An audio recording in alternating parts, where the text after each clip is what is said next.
नमस्कार दोस्तों, स्वागत है आपका अपने यूट्यूब चैनल टुडे एग्जाम पर। दोस्तों आज है 17 सितंबर 2022 और आज आरआरबी ग्रुप डी की एग्जाम थी। हालांकि जो है शनिवार और संडे को नहीं होता है, लेकिन इस बार है। तो आज फर्स्ट शिफ्ट की एग्जाम भी समाप्त हो चुकी है। फर्स्ट शिफ्ट के एग्जाम में जीके जे सेक्शन से जो भी प्रश्न पूछे गए सभी प्रश्नों को विथ एक्स्ट्रा फैक्ट लेकर आ गए। जैसा कि आप जानते हैं मैं एक्स्ट्रा फैक्ट पढ़ाता हूँ और बहुत सारे क्वेश्चन यहाँ पे टकराए हैं करीब 10 दिन पहले वाले शिफ्ट से। तो आज यहाँ आप देखेंगे बहुत सारे प्रश्न जो है टकरा गए हैं हूबहू, खास करके करंट सेक्शन से। तो चलिए दोस्तों देख लीजिए कौन कौन सा प्रश्न पूछा गया था। एक प्रश्न आया था, होम रूल लीग के संस्थापक कौन थे। अब इतनी कॉमन सी प्रश्न है, होम रूल लीग आंदोलन के संस्थापक कौन है? बाल गंगाधर तिलक और एनी बेसेंट है। ठीक है, तो यहाँ पे बाल गंगाधर तिलक ऑप्शन में दिया गया था और यही राइट आंसर करके आना था। बात करें होम रूल जो शुरुआत कब होती है तो 1916 में होती है। इसी से मिलता जुलता जो आने वाले शिफ्ट के लिए रहेंगे, बारदोली सत्याग्रह सरदार वल्लभ भाई पटेल 1928। इसके बाद भारत छोड़ो आंदोलन 1942 महात्मा गांधी, और इसी आंदोलन में महात्मा गांधी जी ने डू और डाई का नारा दिया था, करो और मरो का नारा दिया था। साथ ही साथ ये 8 अगस्त 1942 को हुआ था, इसीलिए इसे अगस्त क्रांति भी कहा जाता है। चलते हैं आगे। अगला एक प्रश्न पूछा गया था कि वर्ष 2022 के अनुसार पंचायती राज के मंत्री कौन है। अगर याद हो ये प्रश्न पहले भी पूछा जा चुका है, तो गिरिराज सिंह जो है पंचायती राज के मंत्री हैं 2022 में। ठीक है, एक प्रश्न आया था कि किसकी आध्यात्मिक गुण सबसे अधिक होता है। सबसे आध्यात्मिक गुण और प्रबल अपचायक ये आपका जो है फ्लोरीन है। ये क्या है? फ्लोरीन है। फ्लोरीन जो है आवर्त सारणी में वर्ग 17 के हैलोजन ग्रुप में रखा गया है। इसके साथ साथ और कौन है इसके भाई बंधु? क्लोरीन है, ब्रोमीन है, आयोडीन है इत्यादि। ठीक है, तो प्रकृति में सबसे विद्युत ऋणात्मक भी फ्लोरीन ही होता है। इसीलिए जब ऑक्सीकरण की अभिक्रिया होगी, मान लीजिए तो अगर ऑक्सीजन के साथ आप ये रखेंगे तो ऑक्सीजन खुद निगेटिव और फ्लोरीन उससे ज्यादा निगेटिव। ठीक है, तो इसी में लोग कंफ्यूज करते हैं, तो ऐसी अभिक्रिया में जो है फ्लोरीन को डाल देते हैं। तो फ्लोरीन के बारे में आपको गुण जानना होगा कि ये प्रकृति में सबसे अधिक विद्युत ऋणात्मक होता है, इससे ज्यादा ऋणात्मक कुछ भी नहीं होता है। ठीक है, चलते हैं आगे। एक प्रश्न यहाँ पे पूछा गया था कि न्यायपालिका को कार्यपालिका से पृथक करने का काम मतलब किस अनुच्छेद में वर्णित किया गया है। इस प्रकार के प्रश्न पूछे गए थे और ये भी रिपीटेड प्रश्न है। ठीक है, तो ये अनुच्छेद 50 में कहा गया है कि कार्यपालिका न्यायपालिका से पृथक इसके वर्णन किए गए हैं। इसके बाद नवंबर 2021 के अनुसार भारतीय टीम के कोच कौन है। ये नवंबर 2021 लगाकर चकमा दे रहा था। ठीक है, क्योंकि जब से ये बने हैं तब से वही बने हुए ही हैं, राहुल द्रविड़। तो राहुल द्रविड़ जो है रवि शास्त्री के बाद इन्होंने ही बना था, तो ये भारतीय टीम के वर्तमान कोच है। इसके बाद भारतीय महिला टीम के कोच कौन है, तो रमेश पवार है। और रमेश पवार जो है जो कोच जो है ये हट चुके थे, त्याग पत्र दिए थे।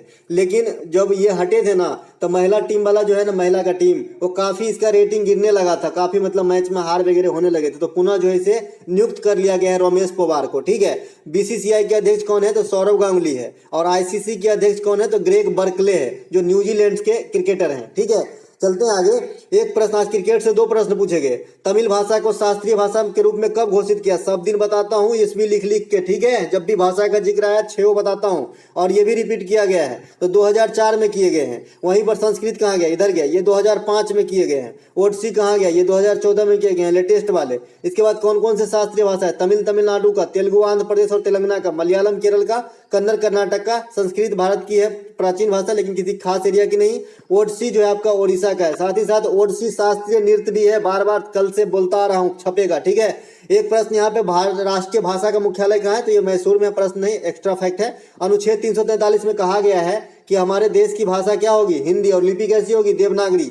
साथ ही साथ मैंने बताया कि जो उर्दू लिपि होती है वो खरोष्टी लिपि में लिखी जाती है, तो ये बात भी आपको ध्यान रखना है। ठीक है, एक प्रश्न यहाँ पे आया था कि निम्न में से कौन सा त्योहार पारसी धर्म से संबंधित है। लूसेंट का पहला पेज है ये। ठीक है, तो ये नवरोज त्योहार है, तो ये पारसी धर्म से संबंधित है। और पारसी धर्म के जो पवित्र ग्रंथ है वो आपका कौन सा है, तो आपका है जैन अवेस्ता। ठीक है, तो ये बात भी आपको ध्यान रखना है। एक प्रश्न आया था कि प्रधानमंत्री गरीब कल्याण योजना, जो अनाज का वितरण होता है, गरीब लोगों को जो अनाज दिया जाता है पर केजी शायद 5 पर व्यक्ति शायद 5 केजी मिलता है, तो ये कितने दिन तक के लिए बढ़ा दिया गया, तो सितंबर 2022 तक के लिए बढ़ा दिया गया है, मतलब प्रधानमंत्री गरीब कल्याण योजना के तहत। एक प्रश्न, अमृता देवी बिश्नोई का संबंध किससे। अगर याद हो तो कल तीनों शिफ्ट में मैंने इसका जिक्र करता रहा, क्योंकि चिपको आंदोलन से क्वेश्चन आता रहा और मैं अपनी तरफ से इसका जिक्र करता रहा। तो अब समझ लीजिए, यहाँ पे छपी आज, तो अमृता देवी बिश्नोई पुरस्कार ये वन संरक्षण से संबंधित है। और अमृता देवी बिश्नोई पुरस्कार जो है ये आपका वन संरक्षण, वन्य जीव संरक्षण हेतु जो है केंद्र सरकार 2013 से दे रही है, और इससे पहले एमपी की सरकार और राजस्थान की सरकार ये पहले से दे रही है, ठीक है। और केंद्र सरकार भी 2013 से देना स्टार्ट किया है, तो अमृता देवी के नाम पर अमृता देवी बिश्नोई पुरस्कार। अब ये कौन है अमृता देवी बिश्नोई? तो ये राजस्थान में खेजड़ी के वृक्ष पर जो है काटने के लिए प्रतिबंध लगाया था, और अपने जो है मतलब वहां पे खुद को समर्पण कर दिया था, जैसे चिपको आंदोलन में किया गया था वैसे ही। वैसे जो मेन वाला चिपको आंदोलन है वो उत्तराखंड में हुआ है, और अमृता देवी बिश्नोई वाला जो हुआ है ये आपका राजस्थान में हुआ है। मेन वाला चिपको आंदोलन में जो अग्रणी महिला है वो गौरा देवी है, और पुरुष जो है ये सुंदरलाल बहुगुणा है। तो ये दोनों बात आपको ध्यान रखना है, ठीक है। बिश्नोई वाला जो है राजस्थान में, साथ ही साथ पूछा जाता है कि बिश्नोई समाज कहाँ संबंधित है, तो राजस्थान से। जैसे आपने आर बिश्नोई का नाम सुना होगा जो फास्ट बॉलर है। नीति आयोग के बारे में क्या सही नहीं है, तो नीति आयोग चाहे योजना आयोग ये जो है संवैधानिक निकाय नहीं था, तो ऑप्शन में दिया गया था कि यह संवैधानिक निकाय है, और गलत छांटना था, तो यही जो है गलत हो जाएगा, ठीक है, क्योंकि ये असंवैधानिक निकाय है, इसमें संविधान में जिक्र नहीं है इसका, ठीक है। जैसे बजट शब्द का भी जिक्र नहीं है। नीति आयोग तथा योजना आयोग दोनों असंवैधानिक निकाय है। अध्यक्ष कौन होते हैं? प्रधानमंत्री। उपाध्यक्ष कौन है? अभी सुमन बेरी। सीईओ कौन है? परमेश्वरम। इसके बाद योजना आयोग का स्थापना कब होता है? 1950। समाप्ति कब होता है? 2015। यानी समाप्ति करने का मतलब इसके स्थान पे नीति आयोग आते हैं 2015 में। हाँ, एक क्वेश्चन आपसे बड़ा स्टैंडर्ड बन सकता है कि योजना आयोग जब तक रहा तब तक कितने योजना बनाए, तो कुल 12 योजना बनाए, और 12वीं योजना का जो कार्यकाल था 2012 से 2017, और इसी के बीच में जो है इन्होंने अपनी मतलब अंतिम सांस ली योजना आयोग, और इसकी समाप्ति हो गई और नीति आयोग आ गया, ठीक है। एक प्रश्न आया कि प्रकाश संश्लेषण में किस किस चीज की जरूरत होती है, तो प्रकाश संश्लेषण सब दिन समझाते आ रहा हूँ कि पौधे की भोजन बनाने की ये जो है क्रिया है, ये नहीं करेगा तो पौधा को जो है खाना नहीं मिलेगा, दुबला पतला हो जाएगा और दम तोड़ देगा, ठीक है। तो ये यहाँ पे भोजन बनाने की कला है। इसमें जो है क्या क्या लगता है, तो सूर्य की प्रकाश मतलब पूर्ण रूप से आवश्यक है, क्योंकि इनके अनुपस्थिति में तो संभव ही नहीं है, इसलिए रात के समय जो है प्रकाश संश्लेषण नहीं होता है, ठीक है। क्लोरोफिल चाहिए। क्लोरोफिल में क्या पाया जाता है? आपका मैग्नीशियम धातु की उपस्थिति होती है। जल चाहिए, कार्बन डाइऑक्साइड उसे चाहिए श्वसन के लिए, मतलब प्रकाश संश्लेषण के लिए, और ऑक्सीजन जो है छोड़ता है इसी जल का, जब आप घटन होता है तो ऑक्सीजन बन जाता है, ऑक्सीजन जो है बाहर निकलता है जो हमें प्राप्त होती है, ठीक है। चलते हैं आगे। हाँ, जाइलम और फ्लोएम आज स्किप किया है तो छोड़ना नहीं है। जाइलम जो है आपको जल पहुंचाता है, फ्लोएम आपको खाद्य तत्व या पोषक तत्व कहिए पौधों के लिए पहुंचाता है। दोनों 4-4 प्रकार के उत्तक से मिलकर बने होते हैं, ठीक है। एक प्रश्न आया था तरुण लोन के तहत, जो युवा को लोन मिलते हैं तरुण लोन, उसके तहत जो मैक्सिमम कितने रुपया दिया जा सकता था? 10 लाख रुपया तक के जो लोन दिया जा सकता है। एक प्रश्न आया था कि किस खिलाड़ी को बीसीसीआई ने ग्रेड A+ से हटाकर A ग्रेड में डाल दिया है, तो उसकी फॉर्म खराब होने के चलते ऐसा किया होगा, लेकिन ऐसी बात नहीं है। यहाँ पे एक खिलाड़ी का नाम दिया गया था, विराट कोहली था, रोहित शर्मा था, जसप्रीत बुमराह था, और एक कोई पुजारा था, हाँ चेतेश्वर पुजारा था खिलाड़ी, ठीक है। तो ये तो हमारे ख्याल से कभी A+ में आया ही नहीं, ठीक है। तो ये A ग्रेड की खिलाड़ी है, और वर्तमान में ये ग्रेड की भी खिलाड़ी है, ठीक है। और वर्तमान में जो A ग्रेड के खिलाड़ी हैं रविंद्र जडेजा है, मोहम्मद शमी है, ऋषभ पंत है, अपना KL राहुल है, ये सब A ग्रेड के खिलाड़ी हैं। A+ उससे भी हाई होता है, इसका फीस ज्यादा होता है, ठीक है। राजस्थान की कौन सी नदी जो विलुप्त हो गई थी और फिर से जीवित हो गई, तो मेरे ख्याल से तो लूनी नदी होनी चाहिए, लेकिन लूनी नदी शायद ऑप्शन में नहीं था, तो ढूंढ नदी होनी चाहिए, क्योंकि ये गायब हो गया था और इस पे जो है पुनर्जीवित करने के लिए इसे कृत्रिम रूप से जो है इसे खोजा गया है, तो हो सकता है कि ऑप्शन में दिया गया हो ढूंढ नदी, और यही आंसर करके आना होगा। फिर एक प्रश्न पूछा गया था कि दौमोली चोटी किस राज्य में है, तो दौमोली चोटी जो है आपका ओडिशा में है। आज मैं बता दूं साइंस स्ट्रीम से क्वेश्चन की लेवल जो है कम कर दिया गया है। आज साइंस से मैक्सिमम 15 ही क्वेश्चन थे, तीनों जो विषय है अपना फिजिक्स केमिस्ट्री बायो उससे मिला के, ठीक है। आज साइंस काफी कम कर दिया यहाँ पर, ठीक है। एक प्रश्न पूछा गया था कि अवतल दर्पण की फोकस दूरी 25 सेंटीमीटर तथा प्रतिबिंब वक्रता त्रिज्या और फोकस दूरी के बीच बन रही है। मैंने बताया था कि इस प्रकार के लैंग्वेज में भी आपको पहचानना होगा कि वास्तविक बनेगा कि काल्पनिक। अब अवतल दर्पण इस प्रकार के होते हैं, है ना, और आपका जो है यहाँ पे फोकस दूरी है, वक्रता त्रिज्या यहाँ होती है, यहाँ अनंत होती है, ठीक है। बोल रहा है कि फोकस दूरी और वक्रता त्रिज्या के बीच में प्रतिबिंब बन रहा है, तो प्रतिबिंब यहाँ पे बन रहा है इमेज, तो इमेज कैसा बनेगा? दर्पण के इस साइड जो भी इमेज बनेंगे ये सभी वास्तविक बनेंगे, तो आपको पहचानना आना चाहिए कि वास्तविक बन रहा है। ये क्यों पहचानना आना चाहिए? क्योंकि जब वास्तविक बनेगा तो इसमें भी का मान आप निगेटिव लोगे, और जब काल्पनिक बनेगा तो भी का मान आप पॉजिटिव लोगे, ठीक है। तो यही आपको जो है डिसाइड करना है साइन का, इसीलिए आपको प्रतिबिंब की प्रकृति पहचाननी होगी। तो कभी कभी डायरेक्ट नहीं लिखता है कि काल्पनिक बन रहा है कि वास्तविक, आपको पहचानना होता है, ठीक है। तो फिर इसे सॉल्व करते हैं हम। क्या है भाई सॉल्वेशन की तरीके? वो दर्पण का सूत्र क्या होता है? 1/f बराबर 1/v प्लस 1/u होता है।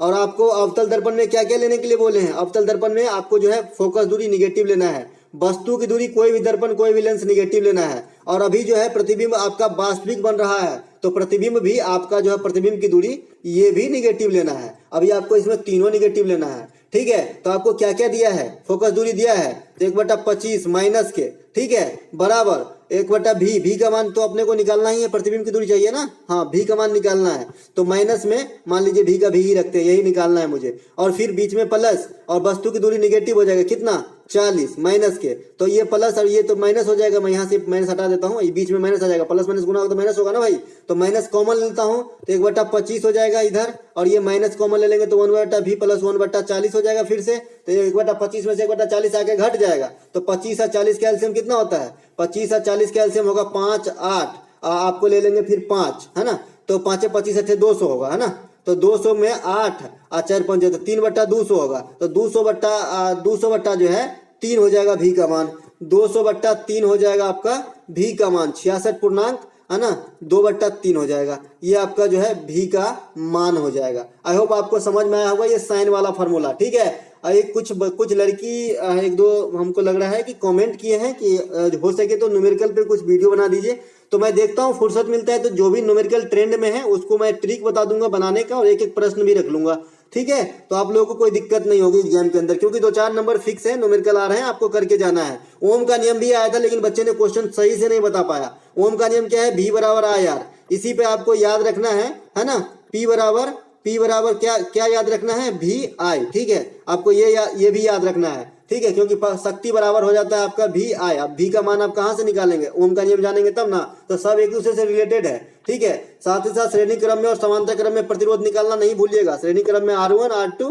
डायरेक्ट प्रतिरोध, और जो समांतर क्रम में होता है 1/r बराबर 1/r1 प्लस 1/r2, 5 हुआ है तो 5 बार लिखेंगे, इसे निकालते हैं, ठीक है। इसके बाद और क्या है, हाँ क्षमता वाला बता देता हूँ, P बराबर 1/f मीटर, है ना, डायोप्टर होती है लेंस की क्षमता। उसके बाद F बराबर R/2 होती है वक्रता त्रिज्या की आधा होती है फोकस दूरी।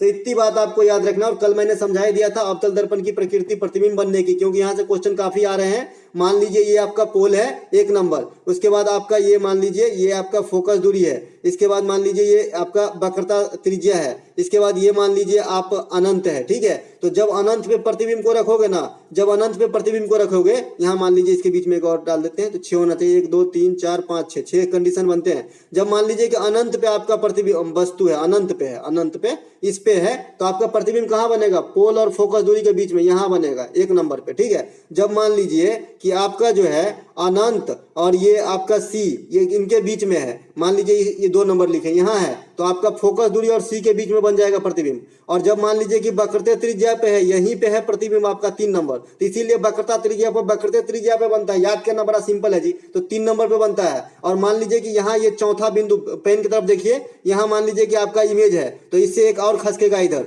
जितना ये इधर खसक रहा है प्रतिबिंब उतना ही इधर खसक रहा है, ठीक है। तो इधर जितने भी प्रतिबिंब बन रहे हैं सब वास्तविक है, और जो लास्ट होगा आपका प्रतिबिंब, यहाँ पे 3 पे रखे तो 3 4 के रखे तो यहाँ बने, और F फोकस पे रखेंगे तो अनंत पे बनेगा, यहाँ बन जाएगा ना जी, फोकस पे रखेंगे 5 नंबर मान लीजिए तो यहाँ बन जाएगा। अब यहाँ भी तो एक जगह है, अब यहाँ रखेंगे तो कहाँ बनेगा भैया, तो यहाँ फोकस दूरी और पोल के बीच में जब रखिएगा ना, तो यही काल्पनिक प्रतिबिंब बन जाता है इस साइड, है ना, यहाँ 6 नंबर नाम दे देते हैं, तो यही बन जाता है आपका काल्पनिक प्रतिबिंब। और उस कंडीशन में अवतल दर्पण में भी का मान भी पॉजिटिव लेना पड़ता है आपको, तो ये सब समझना होगा आपको, ठीक है, क्योंकि यहाँ से भी क्वेश्चन आने लगे हैं प्रतिबिंब की प्रकृति से, इसलिए मैं बताना उचित समझा, ठीक है। एक प्रश्न आया था मिशन इंद्रधनुष किससे संबंधित है, टीकाकरण से संबंधित है मिशन इंद्रधनुष, है ना। तो चलते हैं दोस्तों, जो भी क्वेश्चन प्राप्त हुए सभी प्रश्नों को आपके साथ लेके आए विथ एक्स्ट्रा फैक्ट, और आशा करते हैं कि जो न्यूमेरिकल का साइन चेंजिंग मैं बताता हूं आप अपने लिख लिए होंगे कहीं, क्योंकि आपको जो है 2-3 नंबर एग्जाम में मिलेंगे इससे, तो लिख लीजिएगा, मेरी जो है सलाह है आपके लिए। तो जय हिंद दोस्तों, अच्छा लगा हो तो लाइक कर लीजिएगा। मिलते हैं मैथ के जो है एनालिसिस वाली वीडियो के साथ।